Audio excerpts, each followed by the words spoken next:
Well, ladies and gentlemen, I am very excited to be guest hosting today's episode of All About the Artist. And today we have an incredible guy with us from Panama City, Florida, Mr. Jason Hedden. Jason, thanks for being with me today. Thanks, man. Happy to be here. Well, tell us a little bit. We're going to dive right into this thing, man. Tell us a little bit about yourself. Well, let's see. I'm an actor and a director and a teacher and a writer and a comedian and a military brat and Nice. Married guy. I've got a 13-year-old son. I do a lot in the arts and education and Tell us a little bit about your wife, your kid. Sure, yeah. I've been married 22 years. You better get that one right. That's right. Yeah, my marriage is now old enough to drink. Thank goodness. Thank goodness. And we have one son, 13-year-old, and he's in the 7th grade, and he's great. He's a gamer and Pokemon master, Lego master builder. We have a blast. He's lived here. We moved here when he was 14 days old. Oh wow! From California, and put him and a guinea pig on a plane at 14 days. Wow. I thought people would give us a hard time having a newborn on a baby on a newborn on a plane. Yeah. They didn't care. They wanted to know what was this weird little dog we had in a travel case, but it was one of those long-haired guinea pigs. So that's good. Yeah, they thought it was new breed of puppy or something. Yeah. What got you from California to Florida? Well, I was here first. Oh, okay. So I was a military brat. My dad retired here in 91, 92, something like that. And I graduated from Mosley High School and then went to Gulf Coast on theater, studying theater. And then after that, we moved to University of South Florida in Tampa. Then I moved out to Seattle for 3 years, worked as an actor. And then I decided I wanted to teach at the college level. So went to Ohio State for grad school. Then I taught 2 years high school in California, and that's when the phone rang that a job opened up at Gulf Coast. Wow. So we moved back, and that's been 14 years now. Wow, that's incredible. Yeah. What was it like being on the West Coast? I've been out there, but I've never lived out there. I love it. My favorite place we've ever lived is Seattle. I mean, really? People say it rains a lot. It doesn't really. It's just like misty. It rains. I think Florida gets more rain technically, but it's the gray. That's what messes with people in the Pacific Northwest. They actually build in an extra winter break for the kids and mental health, like in February. Really? You just you go too long where there's not sun, and it's not good for you. Jacks so that's with your mind. It really does. And but I loved Seattle. Something about being that close to the ocean and the mountains being that close together is exciting for me. You know, no humidity. And then we also lived in Central California. Gorgeous, love it, but just a really expensive place to live. Yeah. You know, they've got, no joke, mobile homes for $500,000. Oh my God. You know, like I'm packing mine up today. Yeah. I'm taking it to California. Yeah, you could do pretty well. Wow, that's incredible.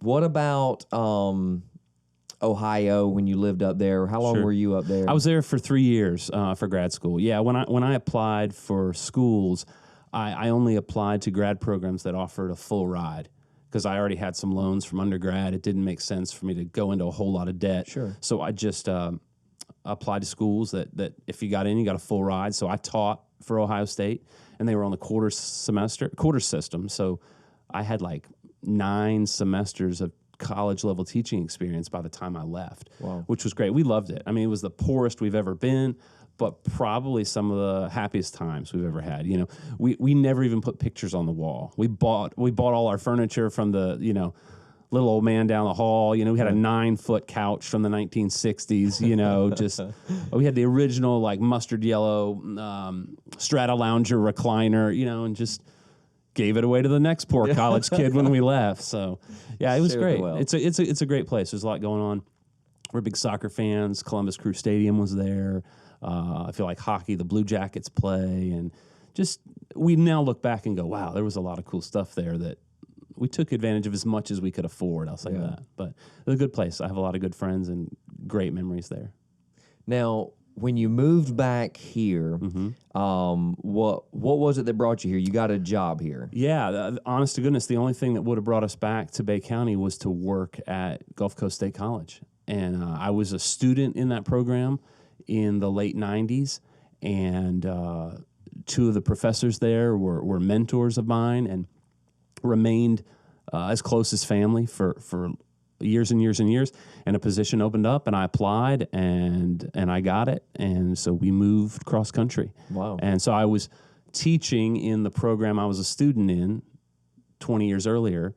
And for the last 7 years, I've been chair of visual and performing arts. So I'm getting to provide leadership in the program I was a student in 25 years ago, which is pretty rare. Yeah, and that's pretty cool, though. and pretty exciting. Yeah. Man, so your resume is pretty extensive whenever it comes to like anything arts related. Like you. Well, you don't want me to draw you a picture, you know. Well, it kind of sounds like it's a circle at this point because you started and now you're back. Yeah, where you that's started. true. That's true. Yeah, that's pretty cool though.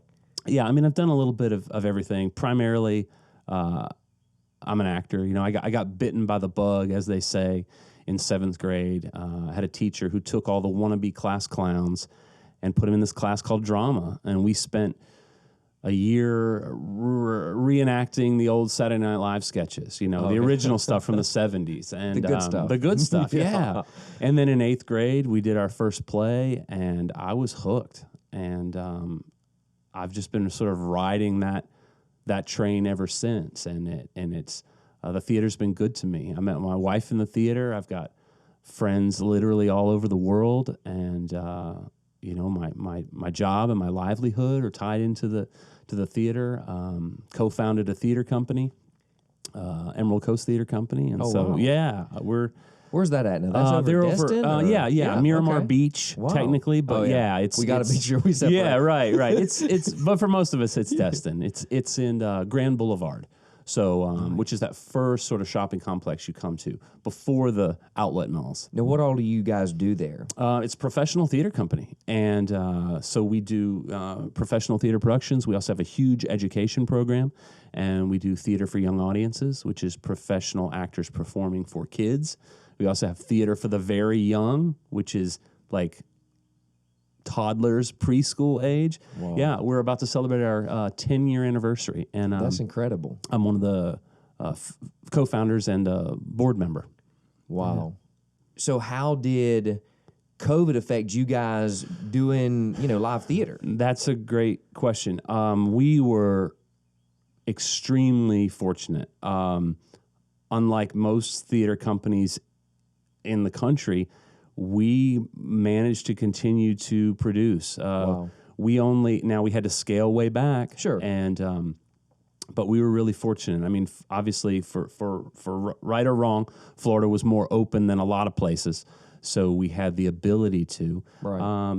But we've got full-time staff that is their livelihood. So we had to find a way to make it work, whether that was online virtual events or scaling the audience way back. It had a lot of safety protocols in place, followed the CDC guidelines, and we were fortunate to be able to produce more than a lot of folks, and got through it, and are still going strong. Yeah. How big is your venue? How many people can attend? We've got 2 spaces, so it's like a 17,000 square foot loft space at Grand Boulevard, and we basically have built a flexible theater, like a black box theater, if you will, with movable curtains and seating. We can seat about 200, and then we have a small cabaret space that seats about 60. That's really cool. Yeah. So with that footprint there, what type of shows do you put on there? Everything. Emerald Coast Theater Company. Yeah, we musicals, straight plays, children's theater. The great thing is the seating configuration is flexible. So these are like industrial risers, that are movable. So depending on the needs of the play, we'll, play it, 3/4. We'll play it, like you're watching a basketball game, kind of in an alley. Whatever we need. That's kind of the great thing about having a space where the curtains and the seating are movable. We can change and adjust the size of the space as needed. So we do a little bit of everything. We've even been doing some singer-songwriter events lately, cool. and We're now doing comedy shows quarterly. Nice. So and I host those, and we bring in professional comedians from all over the Southeast. Because that's the big thing about you is you're not just a teacher and actor, you're a comedian too. It depends who you ask. The wife may not. People are no, that's exactly true. The whole reason it's her fault I do this now. She quit laughing. She stopped laughing at my jokes at home, and now I have to seek laughs outside the marriage. There you go. So it's her fault. There you go. If she'd start laughing at me again, I would be home more. What got you started in comedy? It's funny, a former student. It's weird. I always have loved comedy, but I never knew there was a local outlet for it. It's strange. I don't know. When I was a kid, comedians were those names that we all knew. Right. And they were all on TV. It never occurred to me that all over the country there were people performing comedy in the same way that your buddy who plays guitar does. I was just never, it was right under my nose, and I don't know how I missed it because I was in the theater. But it took a former student who said he had a comedy open mic, and he invited me, and I thought it'd be a bunch of local people. No, it was me, my brother-in-law that I drug with me, the former student, and then all these guys drove over from Tallahassee to work for free just because stage time is everything for a comedian. So for me, as I look back on it, it's kind of been this neat sort of culmination. It takes a lot of the things I like about the theater and puts it all in one. It's really just a one-man, one-woman show, and it's theater in its purest form. It's just a performer and hopefully more audience members, but sometimes just a couple. It's theater, you know, and when it works, it's fantastic because it's all on you. Yeah. And when it doesn't work, it's horrible because it's all on you. Most of us are funny socially, with our friends and with our family, but it's a totally different thing when you put somebody on stage with the title of comedian, and it's like, all right, now make us laugh, funny guy. It's way harder than I thought it would be. I thought the transition from actor to comedian or teacher it's taken me 3 years to get 20 minutes that works consistently, and I do this a couple times a week, so it's this ongoing challenge and puzzle, and it's pretty addicting. It's extremely difficult, but also extremely rewarding when it hits. Just like I was that kid in middle school, elementary school, whatever, that you get that perfectly placed one-liner where you can't even get in trouble because even the teacher's laughing. Right. Well, that was the goal. Is if she was laughing, you couldn't get in trouble. You can't get in trouble. Right. And so you take that and you just multiply it out. So it's great. It's this ongoing challenge. It's a hobby of mine that I'm starting to travel and make a little money at it. Not enough to cover the expenses, but I'm sort of at this point now where I'm like, okay, what am I do with this? Because I know what it takes to go to the next level. I'm not quite sure I'm wanting to do that. So that's why I produce a lot of shows. So I run Panama City Comedy, and we produce 3 monthly shows, and we have comedy open mics. So bring all those folks to us, and that way I can still be, at home. I'm 45 years old. I'm not going on the road. I've got a good job, that pays my bills. I'm not dismissing anybody that's doing that, but that's just not where I am in my life right now. Who knows? Things could change. If somebody wants to take me on the road with them and I can afford to take my family too, then maybe, that would be it. But for now, it's, I'm practicing comedy in the way you practice yoga. You know what I mean? Or practice medicine. Or medicine, yeah. No, I think comedy pays more like yoga than like medicine. Yeah. So we actually have a video of you performing. Can we take a look at that? Really? How'd you get that? I don't know. Somebody, your wife. You're not supposed to record. There's no way. She wouldn't have watched it. Yeah, she wouldn't have been there. She's been twice. Really? I've been doing this for 3 years. She's been twice. She's been twice. Why is that? You'll have to ask her. I don't know. She says, I said, honey, why don't you ever come and see the show? She said, we've been married 20 years. I've seen the show. What? Yeah. That gets the biggest laugh on stage, by the way. In my set, that gets the biggest laugh. Really? If Yeah. I quote my wife or my son, without them, there's no material. Yeah. So it's probably better that she's not there cheering me on, because half of my set is talking about that I'm here because my wife doesn't laugh at me anymore.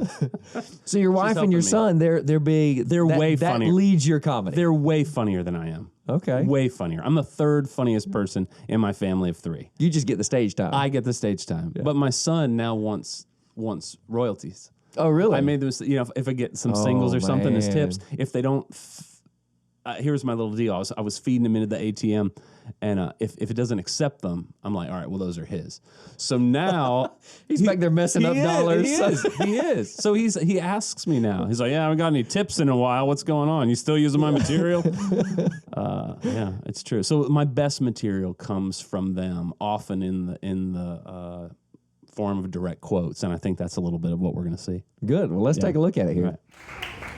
When you got kids, they do things you're not expecting. They say things you're not prepared for. My son was really young. He was in the shower with me. I'm helping him wash his hair. He said, hey, Dad, you want to tell a story? I said, sure. He said, how about Little Red Riding Hood? You be the wolf dressed up as the grandma. I went, okay. He said, grandmother, what big eyes you have. I said, the better to see you with, my dear. He said, grandmother, what a big nose you have. I said, the better to smell you with, my dear. He said, grandmother, what big nipples you have. I said, what? Wash your own hair, you little brat. So I turn around to hide my big nipples. And my son takes that sliver of bar soap and he runs it down my butt crack like a debit card. I screamed, he screamed. We both got tears in our eyes. I don't know what to do. I took the parenting classes. They didn't cover that one. So I did the only thing I could think of. I gave him $20 cash back. Parenting is expensive. I also taught my son how to cross the road properly, as many of you did. Also taught him how to use the crosswalk. That's important in a big city, right? You push the button, when the little man turns green or white, it's safe to go. If the little man is red or orange or flashing, not safe, wait, it's your turn. He was very good at it. He took it very seriously. I was very proud of him. Until one day, we came to the crosswalk and there was a black family about to cross. They didn't wait for the signal. And my son said, no! You have to wait for the white man!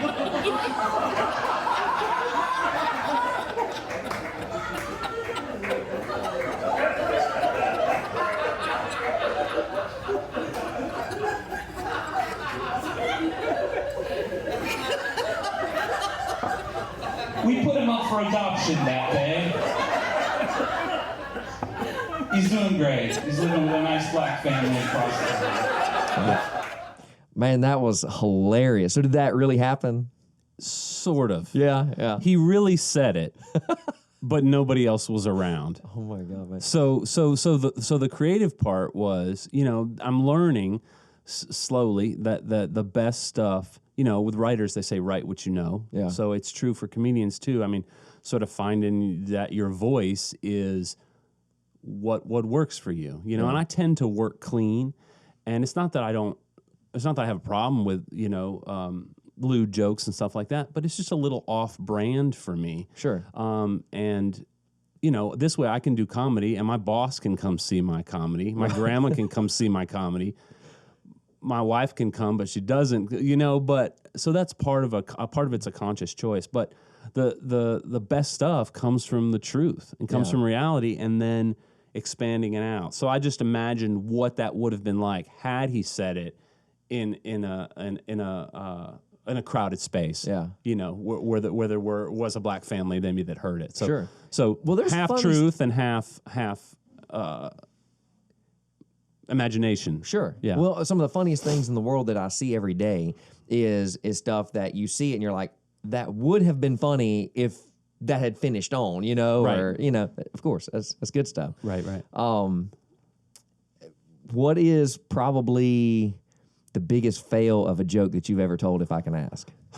It's not a joke. It was an experience. I was about a year and a half. I've only really been doing this about 3 years, a little more. And I opened for an Elvis impersonator, and they were all there to see Elvis. And they didn't even know there was going to be a comedian on the show. And I agreed to do like, I don't know, I think I was supposed to do 2 15-minute sets or 2 10-minute sets, something. At the time, I really only had 10 minutes of material, but I agreed to do way more. I went out there. I bombed in front of 200 people. I mean, everybody bombs, but it was pretty rough. It's the one I remember, you know, to have 200 people staring back at you. I mean, the average age of the audience was about 84. No, that was a little exaggeration, but I was not 83. I was not. Yeah. I was not who they were looking for.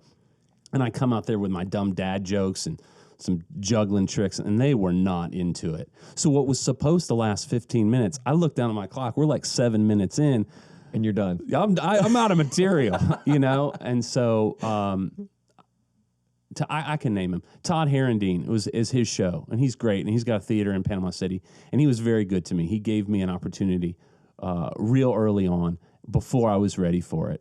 And I've since come back and thanked him because I learned more from that experience than the ones that have gone well. Yeah. And he gave me an opportunity, and so I'd like to come back at some point because I know I could do a better job. I thought it was just the audience. No, he gets up there. He's got all these one-liners, and he knows his audience and rapport back and forth. He was hilarious. And he wasn't even mainly telling jokes. He was primarily, you know, a musician. So it was a great learning experience. But I like to say I opened for Elvis once. There you go. and bombed. People are looking up your birthday. bombed. Yeah. Wow. But that's part of it. I mean, you go to an open mic and you bomb a lot because you go to an open mic to try out new material. That's why these guys, the first time I did this, drove from Tallahassee because stage time is everything. Yeah. You know, with other art forms, you can do it in isolation and send it out there. Yeah. And you can't do comedy. The best comedians in the world do it the same way as the first timer. You go to an open mic and you get up there and you say things into the dark on a microphone for the first time and see what works and what doesn't. And you craft and refine and tweak. It's extremely simple, but extremely difficult, you know? So, yeah, I'm addicted. I'm hooked. I'm hooked. It's an incredible thing. So I actually, I had no clue, like you mentioned earlier about the local comedy scene. I had no clue until I moved to Pensacola. I went over there with a bunch of friends that were like, God, man, this will be incredible. We got to go check this out. And I was like, this is local stuff. Like, these are local people, college kids. It was all people from UWF. Sure, yeah. And it was really impressive. And so to know, and as I followed you and heard your story and seen, like, there's a lot of opportunities, like a lot of comedians around in the area. I mean, there's a lot of funny people. I mean, we've sat around with my family and you know, tell funny stories. But right. You'd never see them on stage, but people that actually have that ability to craft a story in a way that ties people like me with ADD in, and we're glued the whole time. Like, that's impressive. Well, the open mics that's the opportunity for anybody to go up. So that's who shows up at an open mic. It's those people that all their friends and family say, dude, you're so funny. You gotta do comedy. You gotta do comedy. And we get first timers every time. We got a weekly open mic in Panama City, and starting in April, we're gonna have a weekly open mic in Panama City Beach. So 2 a week. Wow. And then 3 book shows. And then so the shows are vetted. You know, we book comedians that we've seen. They're being paid. Right. Whereas an open mic is rehearsal, and it's like an open mic for music. Anybody can show up. You put your name on the list, and you go up and you do 5 minutes. So I find that very interesting because there's a lot of people that I've seen that would be like hilarious and funny. And so if that is you and you're like, you know what, I think this might be my thing, where can they go and find out where your open mics are and how to get there and how to get started in this thing? Yeah, Panama City Comedy on Instagram, on Facebook. You can go to PanamaCityComedy.com. We keep a list of all the shows and open mics that are happening there. We just sold out last night in Tap Room in historic St. Andrews. We've sold out like 6 shows in a row there. We do every month. We do House of Bourbon. We do Newbie's Brew and Booze House. We've got a show at Emerald Coast Theater Company on April 1st. We're leaving the county. We're spreading That's out, incredible. you know, and it's a blast. And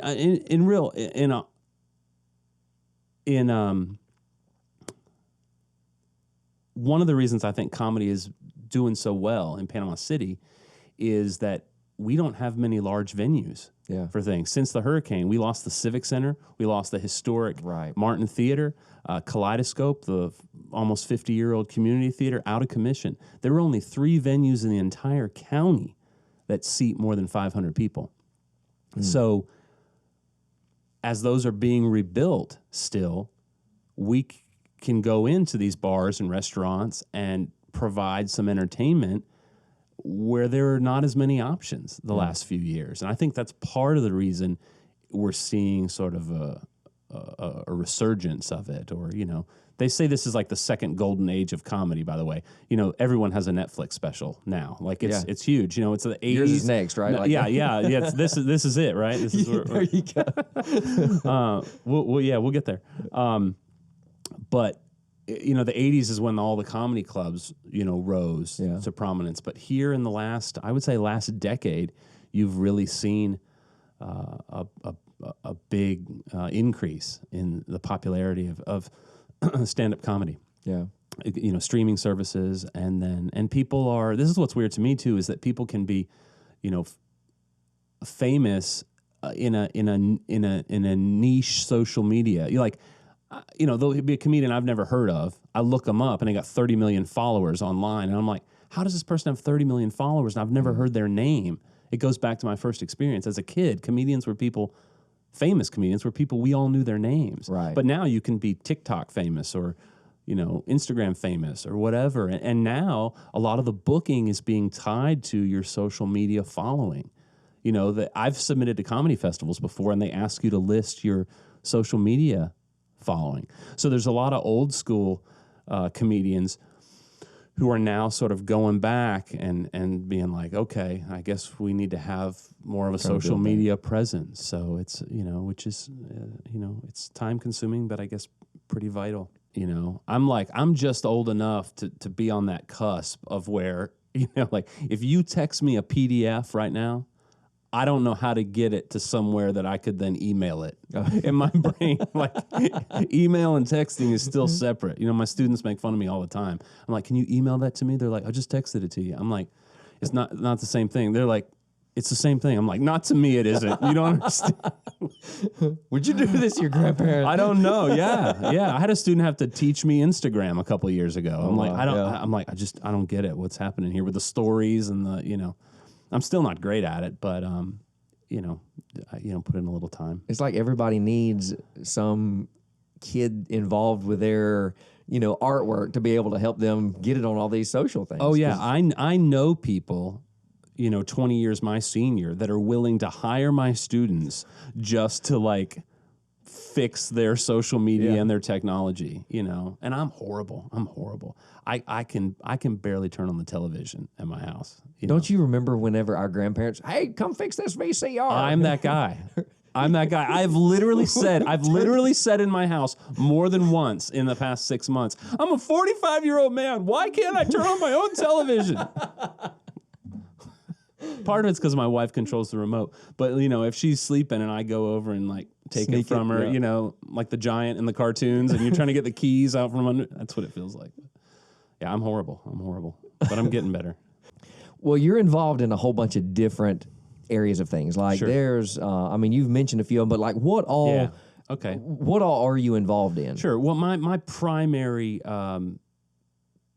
job. I'm a theater professor and the chair of visual and performing arts at Gulf Coast State College in Panama City. So we have art, music, theater, and entertainment technology under that umbrella. And I've been there for 14 years. So I teach acting classes and directing classes. I direct plays. I work with students in all those different areas. We prepare them for professional auditions.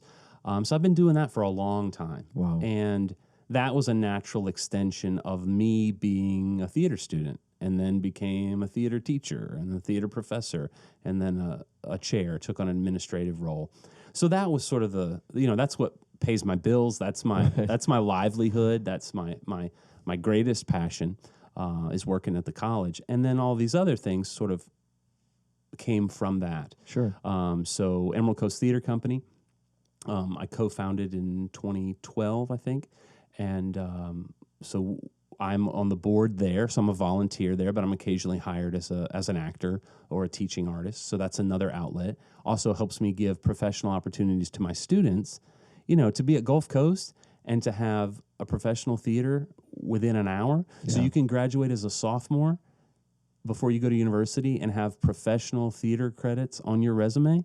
That's unheard of. That's incredible. That didn't happen when I was a student, when I was 25 years ago. Yeah. I try not to be that guy like, back in my day, you kids don't know how good you have it, But it's true. I mean, what an awesome opportunity. Some of them just went to the Southeastern Theater Conference.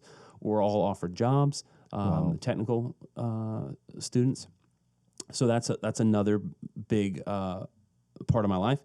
And more recently is Panama City Comedy, which again is tied to the college because a former student got me into it.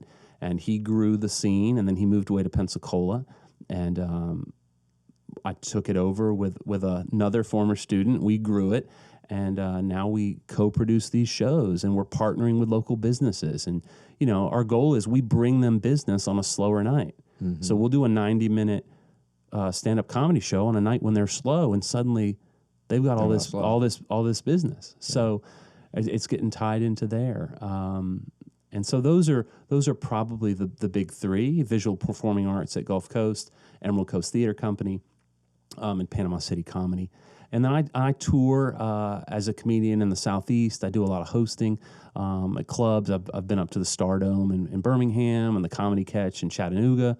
I've got to work with Henry Cho a few times, which is fantastic. He's that's incredible. He's a legend, and it's funny because when I'm so new to this that I didn't even really realize what a big deal that was to get to host for Henry Cho until I started getting more into it. And I meet a guy who's been doing this for 20 years, and he's like, who I really want to work with? Henry Cho. And I'm like, yeah, he's great. And I'm like, I knew, but I didn't grow up with comedy. Yeah. I knew some of these guys, but he's been extremely gracious to me, and when we work with him, we sit down at the Waffle House after a show, and he just mentors, and he they call it the hang. So after the show, it's the hang, and it's that mentorship that happens, and extremely grateful for the opportunities that I've had with him, and I'm starting to try with the first timers, to give them a break and get them on stage. So it's neat. I enjoy it. I do a little bit of writing. I'm technically a published poet, which sounds strange. Tell me more to about say.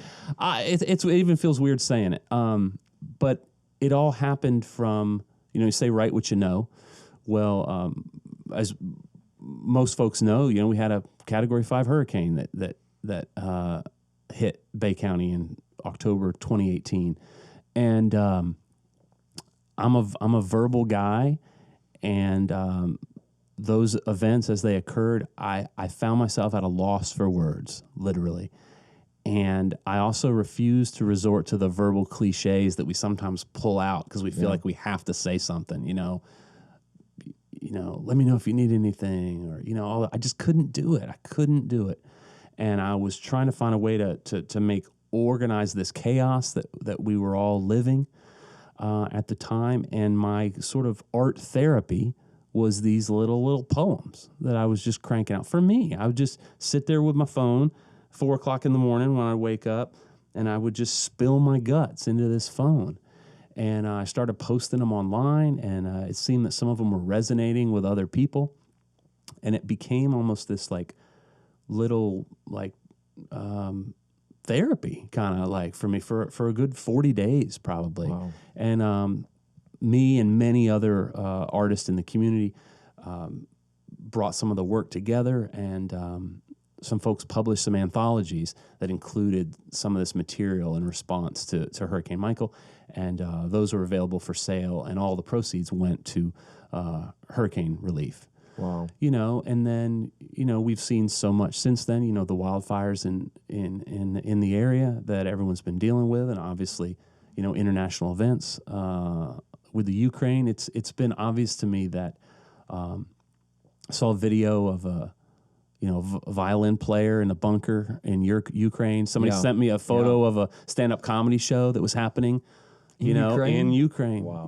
Like even in the worst of the worst, the arts are there as a way to try to give shape and voice to those things that we can't really wrap our head around. And that's what sort of the poems were for me. So it's given me a little bit of confidence as a writer. The poems and the comedy sort of grew at the same time. And the writing process is I'm not a songwriter. I would love to be. But I'm not very musically inclined. I did learn the ukulele though. Over with the first shutdown, I bought myself a ukulele that first spring when COVID hit, and I've learned a little bit. Incredible. And, so I'm like, all right, this is good. So First step right there. first step, yeah. Well, I feel like I got a guitar when I was 16, and I'm no better than when I was 17. I just didn't put the time in. Yeah. But something about 2 less strings, and maybe I'm a little older and a little more disciplined. But they can make it idiot proof. They got these tabs online that if you literally learn 4 chords, you can do something immediately on a ukulele that sounds like a real song, and that motivates you to keep going. And you're like, oh, this is almost a song. So I'm kind of addicted to that too. It's fun. But the writing process for comedy is a lot like poetry. It's a distillation process. It's like, how do I eliminate the extraneous words? How can I say this in less words? Which I imagine is sort of like the poetry of songwriting. How do I make this a potent, little thing? And that's what. So I'm a student of all these things. I'm trained as an actor, and then the directing and the comedy and the writing are all sort of extensions of that. And it's pretty fun. It's pretty fun. I'm so excited and interested in everything that you've, like the way that you've painted yourself, everything that you've got going on is so incredible, because you're not just a teacher, like you're involved, you're actively not only living a dream of pursuing your comedy and writing and everything else, but your passion in your heart to help other people. That's kind of our vision of Southern Lights, is we're just here to help people take things to the next level, whatever that is. Get the word out about them. Help these beginners get going. And so I'm excited and thankful for you being with us today. And I'd love for you to tell some of these folks just where they can see you, where they can look your stuff up and hear more about you. Sure. Well, I mean, the easiest place would be to just go to the website, jasonhedden.com. That's Jason, HEDDEN.com. And I've got links to everything that we've talked about. More on social media, I'm at Jason Hedden Comedy, or Panama City Comedy, or Gulf Coast State College Theater, or Emerald Coast Theater. All these things. The website's probably the easiest place to go. Just don't make fun of my website. It's basically like a glorified blog. It looks like, somebody's, 8-year-old made it, but all the links work. There you go. That's it. That'd probably be the easiest place. Well, what's next for you? Well, I'm at a bit of a transition place professionally right now. I got bit by the theater bug in the 7th grade, and I've been riding this train all this way. And in July, I'm actually moving to a new position at the college. I'll be the executive director of recruitment and community relations. So that basically means I get to be a recruiter for the college and brag not just about visual and performing arts, but the whole college. Wow. Which is pretty exciting. You know, in this semester I'm learning and I'm starting to do some trips, and it's going to be an easy sell because I went through the program. I know. You know it. I know it, and I'm getting to learn about the other one. So I couldn't be more happy to have the opportunity to, spread the word about the great things that are happening at Gulf Coast. I'll still be there, the visual and performing arts. I can still guest direct or be an adjunct professor, but it's a pretty big shift for me. And, like with anything like that, it's a little scary, but at the same time, trying to practice what I preach and, challenge yourself. And, one of my favorite analogy is that, if you're a runner and you want to get faster, you got to run with people that are faster than you. And so if you ever find yourself that you've reached the top of whatever it is, then sometimes you got to mix it up a little bit, and put yourself in a growth situation. And that's really what I'm doing here is a lot of the skills will be transferable. I hope I can leverage the relationships, that I have in the community through the arts. But there's a new set of skills to learn. There's a new script, if you will, and it'll take a while, but I'm up for the challenge. I like when there's a clear goal of something to sort of reach for, and so we'll see how it goes. So you're going to be the new face of Gulf Coast State College then, huh? Well, I mean, one of them. I'm on. People are probably tired of seeing my big old blonde head and polo shirts all over the place, which is an intentional branding thing. It's not that I only have 2 shirts. I have 3. But I've literally had people say, that guy in the blue polo shirt. You know what I mean? And that was like, oh, yeah, I know him. So that's fine. I'll be able to have the opportunity to, share the great things that the college is doing in the community and in our whole service area, which I'm pretty excited about doing that. Very cool. Well, I really appreciate you being with us today, man. This has been fun. It's been exciting getting to learn a little bit more about you and and not just you, but the community as well, what all's in the Panama City area, and all the way to Miramar Beach. But, well, guys, it has been absolutely incredible. Jason, thanks for being with us today, man. This has been fun. Hey, my pleasure. Yeah, man. I'm a big fan of what y'all are doing, and I appreciate the opportunity to come and chat with you. Well, just for saying all those kind words, we can't let you leave empty-handed here, so we got one of our new Southern Lights T-shirt. Caps, man, ain't a T-shirt. I messed it up. Love it. There we go. All right. Oh, wait. Okay. Yeah, we'll do this right. All right. I'm surprised it fits. I got a big head. Represent the brand here. Nice. Well, guys, thanks for joining with us today. It's been a great time. Tune in next time as we sit down with another incredible artist right here at All About the Artist here in Southern Light Studio. Thank you, guys. Jason, thanks, man. Thank you.